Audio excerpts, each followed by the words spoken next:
që Zotit na i ka dhënë Zoti fëmijë, djem, vajza, dhe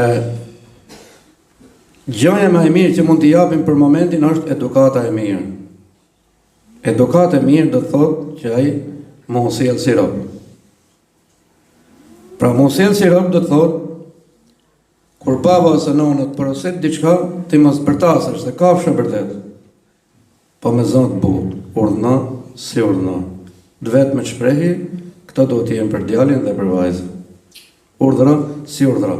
Ti përgjigjen të kujdesen, ama ti duhet t'ja japësh atyre këtë edukat. Po pas patë gjanë për vetë, s'ke që t'japësh. Pse tha Allahu xhelle xhelaluhu? Ka thonë, është i dështuar, tha, në ditën e gjykimit për 2 variante, edhe për veten e vet se humi, po është i dështuar, tha, se ka humbur në familje.